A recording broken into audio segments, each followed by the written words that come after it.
నమస్తే, నేను Vamshi. Welcome to prime time debate. Delhi liquor scam కేసులో సంచలన తీర్పిచ్చింది ధర్మాసనం. మాజీ సీఎం కేజ్రీవాల్, కల్వకుంట్ల కవిత సహా 23 మందికి క్లీన్ చిట్ ఇచ్చేసింది. ఈ కుంభకోణంలో నేర నిరూపణ చేయడంలో, సాక్ష్యాలు చూపడంలో సీబీఐ విఫలమైందని కోర్టు తేల్చింది. సీబీఐ అధికారులపై విచారణకు ఆదేశించింది. తీర్పు వచ్చాక కేజ్రీవాల్ కన్నీటి పర్యంతమయ్యారు. కల్వకుంట్ల కవిత మాత్రం తాను కడిగిన ముత్యంలా బయటకు వచ్చినట్లు చెప్పేశారు. ఇది రాజకీయ కక్షతో పెట్టిన కేసుగా పేర్కొన్నారు. విపక్షాలను వేధించే కుట్రగా తెలిపారు. ఇదే కేసులో కవిత 5 నెలలు జైల్లో ఉన్నారు. మొత్తానికి మే నెలలో పార్టీ ప్రకటించకముందే తీర్పు రావడంపై అభినందనలు వెల్లువెత్తాయి. సో ఇదే అంశానికి సంబంధించి ఈరోజు I news prime time debate చేపట్టింది. డిబేట్లో మనతో మాట్లాడేందుకు హేమా సుదర్శన్ గారు, ఆమ్ ఆద్మీ పార్టీ రాష్ట్ర అధ్యక్షులు, జూమ్లో మరికాసేపట్లో జాయిన్ అవుతారు. శ్రీనివాస్ గౌడ్ గారు, తెలంగాణ జాగృతి నాయకులు, జూమ్లో మరికాసేపట్లో జాయిన్ అవుతారు. గంగాపురం వెంకటరెడ్డి గారు, భారతీయ జనతా పార్టీ అధికార ప్రతినిధి, జూమ్లో జాయిన్ అయ్యారు. ఇక ప్రొఫెసర్ శేషు గారు, ప్రముఖ రాజకీయ విశ్లేషకులు, జూమ్లో జాయిన్ అయ్యారు. శేషు గారికి, వెంకటరెడ్డి గారికి ఐ న్యూస్ తరపున గుడ్ ఈవినింగ్ అండి. నమస్తే. నమస్తే. నమస్తే. యా శేషు సార్, మొత్తంగా చూస్తున్నాం. సో సిబిఐ కేసుల్లో 5 నుంచి 7 సంవత్సరాల వరకు టైం పడుతోంది. అంత తొందరగా తీర్పులు రావు అనుకున్న పరిస్థితుల్లో 3 సంవత్సరాలలోనే ఈ కేసుకి సంబంధించి మొత్తంగా క్లీన్ చిట్ వచ్చిన పరిస్థితి. ఓవైపు ఆమ్ ఆద్మీ పార్టీ అధినేత కేజ్రీవాల్ ఇదొక రాజకీయ కక్ష, నా పార్టీని అంతం చేశారు, నా భవిష్యత్తును అంతం చేశారంటూ కన్నీటి పర్యంతం అయితే, అటు కవితేమో నేను మొదటి నుంచి చెప్తున్నా కడిగిన ముత్యంలా బయటకు వస్తాను, అలానే వచ్చాను అని చెప్పిన పరిస్థితి. సో ఎలా చూస్తున్నారు అసలు ఈ కోర్టు తీర్పును, ఏం చెప్పదలుచుకున్నారు? వంశీ, అందరికి నమస్కారం. ఇది ఢిల్లీ లిక్కర్ కుంభకోణం అనేది ఒక హై ప్రొఫైల్ కి సంబంధించినటువంటి కేసు. తర్వాత దీంట్లో రాజకీయ నాయకులు, కీలకమైనటువంటి రాజకీయ నాయకులు ఇన్వాల్వ్మెంట్ ఉంది అన్న ఆరోపణ వచ్చినటువంటి కేసు. ఇది ఢిల్లీ బేస్డ్ గా జరిగినటువంటి ఒక లిక్కర్ కుంభకోణానికి ఆరోపణలు వచ్చినటువంటి ఒక కేసు. కాబట్టి ఈ కేసు పైన సిబిఐ ఇంటర్వెన్షన్ అయింది. సిబిఐ తో పాటు ఎన్ఫోర్స్మెంట్ డైరెక్టరేట్ కూడా ఇంటర్వెన్షన్ అయింది. 2 రకాల కేసులు పెట్టారు, 2 రకాల దర్యాప్తులు జరిగాయి, 2 రకాల ఛార్జ్ షీట్లు వేసి ఇది సుప్రీంకోర్టు ఇచ్చినటువంటి తీర్పు కాదు వంశీ. ఇది రౌస్ అవెన్యూ కోర్టు, అంటే ఢిల్లీ, ఇప్పుడు మనకి తెలంగాణ హైకోర్టు ఎట్లుంటుందో ఢిల్లీకి కూడా రౌస్ అవెన్యూ కోర్టు ఉంటుంది. కాబట్టి రౌస్ అవెన్యూ కోర్టులో ఇది ఢిల్లీకి సంబంధించినటువంటి కేసు కాబట్టి అక్కడ ఈ తీర్పు వచ్చినటువంటి సందర్భం. అయితే ఇది సిబిఐకి ఒక అవకాశం ఉంది. ఏంటి? సుప్రీంకోర్టుకు వెళ్లే అవకాశం ఉంది. దాన్ని పక్కన పెడితే వీళ్ళు ఈ కేసు పైన అటు అప్పటి ఢిల్లీ ముఖ్యమంత్రి కేజ్రీవాల్ దగ్గర 5 నెలలు జైల్లో ఉన్నారు. అప్పటి ఢిల్లీ ఉప ముఖ్యమంత్రి మనీష్ సిసోడియా 17 నెలలు జైల్లో ఉన్నారు. 17 నెలలు అంటే ఈ లిక్కర్ అబ్కారీ శాఖ చూసినటువంటి వ్యక్తి కాబట్టి, ఎక్సైజ్ శాఖ చూసినటువంటి వ్యక్తి కాబట్టి 17 నెలలు జైల్లో ఉన్నారు. తర్వాత తెలంగాణకు సంబంధించినటువంటి కీలకమైన బీఆర్ఎస్ పార్టీకి సంబంధించినటువంటి కేసీఆర్ కుమార్తె కల్వకుంట్ల కవిత గారు కూడా ఈ కేసులో ఇన్వాల్వ్ అయ్యి 5 నెలలు తిహార్ జైల్లో ఉన్నటువంటి సందర్భాలను మనం చూసాం. అయితే వీళ్ళ పైన వందల పేజీల ఛార్జ్ షీట్లు వేశారు రౌస్ అవెన్యూ కోర్టు. అయితే ఈ మొత్తం కేసులో ఆరోపణలు ఇంత పెద్దవాళ్ల పైన 23 మంది పైన ఆరోపణలు చేస్తూ ఒక ఛార్జ్ షీట్ దాఖలు చేస్తే, ఇవాళ కోర్టులో ఆ 23 మంది పైన ఆరోపణలకు మాత్రమే ఈ కేంద్ర దర్యాప్తు సంస్థలు పరిమితమైనవి తప్ప వాళ్ళకి శిక్ష పడేదో, వాళ్ళ ప్రమేయం ఉందో అనేటటువంటి ఒక కాంక్రీట్ ఎవిడెన్సెస్ ను కోర్టు ముందు పెట్టలేకపోయారు ఈ 3 ఏళ్లలో. ఒక చిన్న సబ్మిషన్, కోర్టు కూడా ఒక కీలక వ్యాఖ్యలు చేసింది. ఇక్కడ అసలు సిబిఐ పై కూడా దర్యాప్తు చేయాల్సిన అవసరం కనపడుతుందంటూ కోర్టు వ్యాఖ్యలు చేసింది. ఆ వ్యాఖ్యలను ఎలా చూస్తున్నారు వంశీ? అయితే వీళ్ళ ఆరోపణలతోటి ఇంత పెద్ద ఛార్జ్ షీట్ వేసినటువంటి కేంద్ర 2 దర్యాప్తు సంస్థలు ఎక్కడ కూడా వీళ్ళ ప్రమేయం పైన సాక్ష్యాలు చూపించకపోయేసరికి ఆధారాలు లేనటువంటి కేసు కట్టారు అనేటటువంటిది. దీనిపైన 23 మందిని రిలీవ్ చేయటం జరిగింది. మొట్టమొదటి A1 గా పెట్టిన కులదీప్ సింగ్ తో సహా, చిట్ట చివరి వాళ్లతో సహా కేజ్రీవాల్, సిసోడియా, కవిత కూడా ఈ కేసు నుండి రిలీఫ్ వచ్చినటువంటి సందర్భం ఉంది.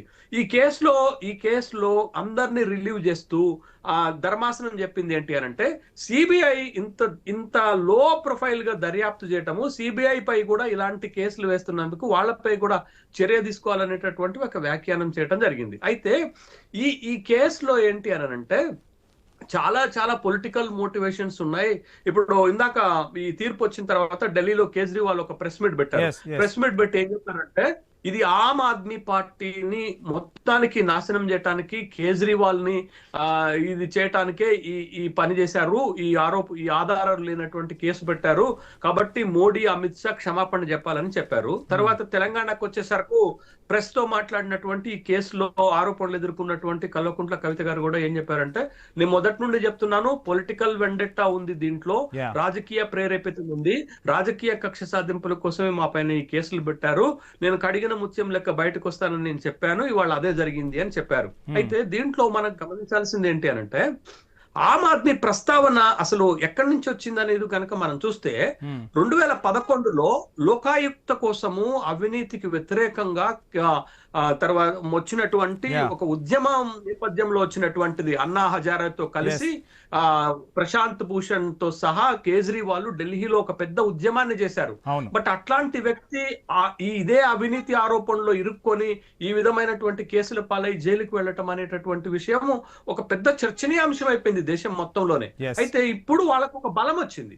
ఇదేంటి, ఇప్పుడు కవితకు గాని లేకపోతే సిసోడియాకు గాని లేకపోతే కేజ్రీవాల్ గాని ఒక బలం ఏమొచ్చిందంటే, చూసారా, ఇది మా పార్టీలను మమ్మల్ని అణిచివేయటానికి కేంద్ర దర్యాప్తు సంస్థలను అడ్డం పెట్టుకొని మా పైన ఒక పొలిటికల్ మోటివేటెడ్ తోటి ఈ కేంద్రంలో ఉన్నటువంటి పార్టీ మా పైన ఈ ఆరోపణలు చేసింది, ఆధారాలు చూపించలేకపోయింది. మొదటి నుంచి మనం మాట్లాడుతున్నాం వంశీ, ఈ ఢిల్లీ లిక్కర్ కుంభకోణం పైన అనేక చర్చలు చేసినప్పుడు ఇట్లాంటి కేసుల్లో ఆరోపణలు మాత్రమే ఉంటాయి కానీ ఆధారాలు దొరకవు, ఆధారాలు ఉండవు అనేటువంటి విషయం. శేషు సార్, ఇక్కడ ప్రజలందరినీ తొలుస్తున్న ప్రశ్న ఏంటి అంటే, సో వాళ్ళు అప్రూవర్ గా మారారు, వీళ్ళు అప్రూవర్ గా మారారు అంటూ చెప్పి అందరి అప్రూవర్ల దగ్గర నుంచి కూడా ఇన్ఫర్మేషన్ ఉంది. ఆ అప్రూవర్లను అదుపులోకి తీసుకొని విచారించిన తర్వాతే కవిత గానీ కేజ్రీవాల్ గానీ అరెస్టులన్నీ కొనసాగిన పరిస్థితి.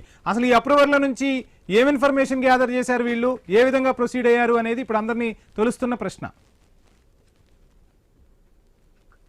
ఇప్పుడు వంశీ, ఈ కేసులో మనం చూడాల్సినటువంటిది ఏంటి అని అంటే, అసలు కేసు ప్రస్థానం ఏంటది, కేసు ఎందుకు దీనిపైన కట్టడం జరిగింది, కేసులో ఉన్నటువంటి ప్రధాన ఆరోపణలు ఏంటంటే, అప్పటి వరకు ప్రభుత్వ ఆధీనంలో ఉన్నటువంటి ఎక్సైజ్ సేల్స్ ని, అంటే ఈ మద్యం అమ్మకాలని ప్రైవేటు వ్యక్తులకు ఇచ్చినటువంటి సందర్భంలో ప్రైవేటు వాళ్ళకి ఆదాయం పెరిగే విధంగా, ప్రభుత్వ ఆదాయం తగ్గే విధంగా ఈ పాలసీని రూపొందించారు. క్విడ్ ప్రోకో జరిగింది. ఆ క్విడ్ ప్రోకో ద్వారా ఆమ్ ఆద్మీ పార్టీకి 100 కోట్ల రూపాయలు వచ్చాయి. ఆ 100 కోట్ల రూపాయలు గోవా, పంజాబ్ రాష్ట్రాల్లో ఖర్చు పెట్టారు అనేటటువంటిది ఒక ప్రధానమైన ఆరోపణ. బట్ ఆ ఆరోపణలకు రుజువులు గనక చూపించకపోతే కేసు ఎట్లా నిలబడుతుంది?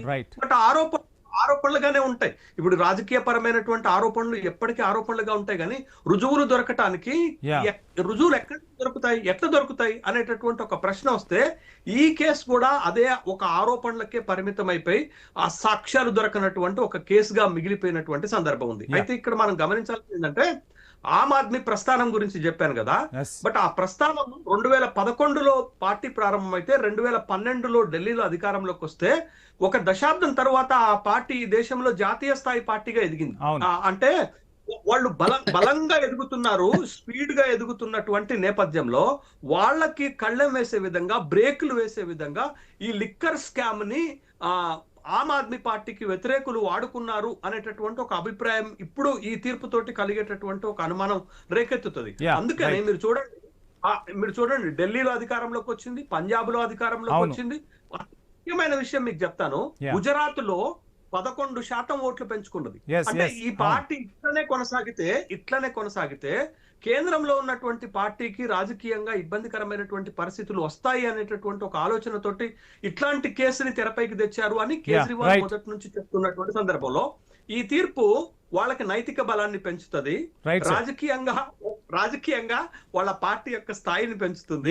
వాళ్ళు మళ్ళా శక్తిని కూడా తీసుకొని పొలిటికల్ ప్లాట్ఫామ్ కి రావడానికి ఉపయోగపడుతుంది అనేది మనం ఒప్పుకొని తీరాల్సిన. రైట్ సార్, శేషు సార్ మాట్లాడదాం ఇదే అంశానికి సంబంధించి మనం డిస్కషన్ కంటిన్యూ చేసే ముందు షార్ట్ బ్రేక్ తీసుకుందాం. Stay tune.